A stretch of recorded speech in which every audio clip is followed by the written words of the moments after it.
안녕하세요. 오지랖TV입니다.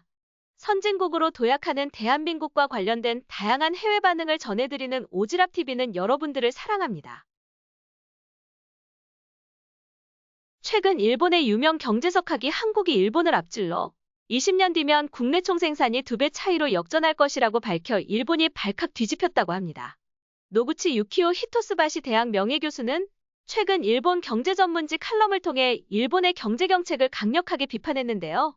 노구치 교수는 칼럼에서 1990년대 후반 일본과 한국 두 나라 모두 큰 경제위기에 빠졌지만 대응에 있어서 일본은 한국에 뒤졌고 이는 한국이 교육에 힘을 쓰며 경쟁력을 향상시킨 반면 일본은 그렇지 못했다고 밝혔네요. 우선 경제협력개발기구 OECD가 밝힌 지난해 국가별 평균 임금에서 한국은 41,960달러로 일본 38,515달러에 앞섰다며 2020년에 1인당 명목 GDP를 2000년과 비교하면 한국은 285.2% 증가했지만 일본은 2.9% 증가에 그쳤다고 밝혔습니다.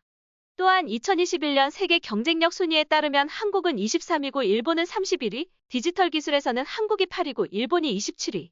유엔이 발표한 전자정부 순위는 2020년 일본은 14위인 반면 한국은 세계 2위다며 여러 지표를 볼 때 한국이 일본을 완전히 추월했다고 주장했습니다. 그래서 20년 후에는 양국 간의 격차가 더욱 벌어져 한국의 1인당 GDP가 일본의 2배 이상을 넘을 것이라고 했습니다. 이러한 실패의 원인을 엔화 약세 정책을 펼친 아베노믹스 때문이고 이는 2000년 초부터 금융 완화로 금리를 낮춰 엔화의 가치를 현저하게 떨어뜨려 엔화 강세로 기업의 이익을 줄이기보다 엔화 약세로 기업의 이익을 극대화하려는 산업계의 목소리를 받아들인 정책이었다고 비판했습니다. 이러한 일본의 정책과는 반대로 한국은 원화 가치를 높게 유지했고 실제로 2013년부터 원화 가치가 급상승한 결과를 낳아 환율 하락을 추구하기보다는 표시 매출을 줄어들게 하지 않기 위해 제품 자체의 품질을 높인 선순환의 결과로 한국의 경쟁력은 높아졌고 통화량이 증가했음에도 수출이 오히려 확대되었다고 했고 이어 노구치 교수는 일본이 한국에게 완전히 추월당했다는 것은 기정사실일 뿐 아니라 양국 간 격차는 시간이 지날수록 더 벌어질 것이라고 했다는데요. 노구치 교수는 지금처럼 양국 사이의 추이가 반복된다면 20년 후에는 일본의 1인당 GDP는 41,143달러인 반면 한국은 88,894달러로 2배 이상 차이를 보일 것이라고 예상했습니다. 노구치 교수는 주요 7개국에서 아시아 대표 국가를 일본에서 한국으로 바꿔야 한다는 질문에 일본은 뭐라고 답할 것이냐고 반문하며 우려했다고 합니다. 선진국으로 진입한 한국은 어려움 속에서도 위기를 기회로 삼아 도약하고 있죠. 국가 신용 등급도 과거와는 완전히 달라져 버렸죠. 지금 우리가 AA이고 일본은 A+. 그러나 1990년에는 한국이 A+, 일본이 AAA, 우리가 일본보다 4단계나 뒤져 있었습니다. 일본 경제 관련 출신인 노구치 유키오 교수는 일본 내에서도 경제 분야 석학입니다. 이렇다 보니 일본 내에서도 일본이 한국에 뒤처지게 된 것을 애써 인정하지 않으려는 모습을 보이는가 하면 이러한 원인이 모두 아베노믹스라는 점을 들며 구태 정치에 빠진 일본 정치권의 불만을 토로하고 있습니다. 또한 일본 지도자들의 안이한 대처로 인한 문제라고 인식하기보다 무조건 한국을 깎아내리려는 우익 성향의 네티즌들은 이것을 부정하며 여전히 일본이 아시아를 대표하는 국가라고 스스로를 위로하고 있습니다. 칼럼에 대한 일본 네티즌들의 반응을 들어보겠습니다. 한국뿐 아니라 다른 선진국 중에서도 유일하다고 해도 과언이 아닐 정도로 일본의 임금 수준은 변하지 않았고 실질 임금으로 치면 오히려 낮아지고 있습니다.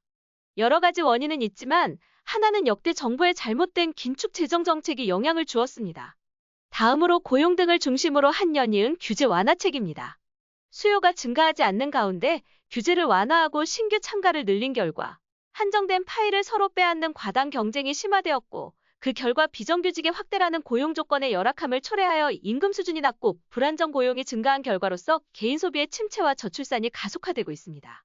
세 번째 원인은 월급이 오르지 않아 디플레이션을 극복하지 못했는데도 소비세 인상이나 사회보험료 등의 인상이 실시되어 가처분 소득을 더욱 줄이는 결과를 초래한 것입니다. 이러한 복합적인 정책의 잘못으로 인해 일본이라는 나라는 확실히 쇠퇴 일로를 걷고 있으며 재작년부터 계속되고 있는 코로나로 인해 더욱 그것이 가속화되고 있다고 생각합니다. 답은 단순합니다. 정치가가 이권만을 챙기는 정치 운영만 하고 세금 등으로 국민으로부터 돈을 뜯어내고 있는 것입니다. 교육이나 연구에 주력하지 않는 것입니다. 그러한 상황에도 불구하고 국민들이 정치에 무관심한 것 아닐까요? 한국이 임금을 인상했던 시기에는 실업자가 크게 늘었는데 그 후 2에서 3년 사이에 경제가 급성장했다고 무슨 뉴스에서 들었죠. 임금을 올리면 경영자가 경영 노력을 진지하게 하기 시작합니다. 결과 경제가 성장합니다. 일본은 현상 유지를 계속한 결과 조직이 썩어버렸어요. 예스맨이 출세하고 융통성 없는 성실하고 능력 있는 사람이 창가로 내몰립니다. 큰 회사에는 반드시 계파나 정치 싸움이 있지요. 위에서 누가 출세하느냐의 정치 싸움으로 일관하다 보면 현장의 젊은 사람들이 의욕을 잃게 마련이죠. 우수한 사람은 바보 같은 회사를 포기하고 해외로 가버립니다. 일본 제품이 해외에서 팔리지 않게 된 것은 파벌에 의한 정치 싸움, 촌탁의 폭풍, 조직이 엉망이 된 탓에 경쟁력이 떨어졌습니다. 백색 가전이 팔리지 않게 된 것도 일본의 진공 청소기가 전혀 빨지 않아서 쓸모가 없는 것도 조직이 썩어버린 결과네요. 일본이 봉급이 오르지 않는 건 사실이고 어떻게든 해야 하는 것도 사실입니다. 한편으로 한국의 임금 인상 배경으로 정부 주도로 임금 인상을 한 결과 높은 실업률이 있는 것을 생각하면 고민거리입니다. 그것도 경쟁사회라면 그뿐이겠지. 기술직에 있는 제 친구가 일본에서 정리해고되어 지금은 가족을 데리고 한국에서 일하고 있습니다. 금형 및 액정 반도체 기술자입니다. 한국은 기술자들에 대한 대우가 매우 높으며 고급차 여러 대와 별장을 가지고 있습니다. 일본에 남은 나는 직함은 좋을지 몰라도 그들 연봉의 절반입니다.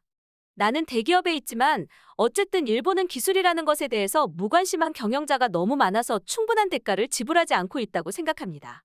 경영이 어려워지면 기술자라도 바로 잘리게 되고요. 투덜대서 죄송합니다. 아참, 한국 치킨 엄청 맛있어요.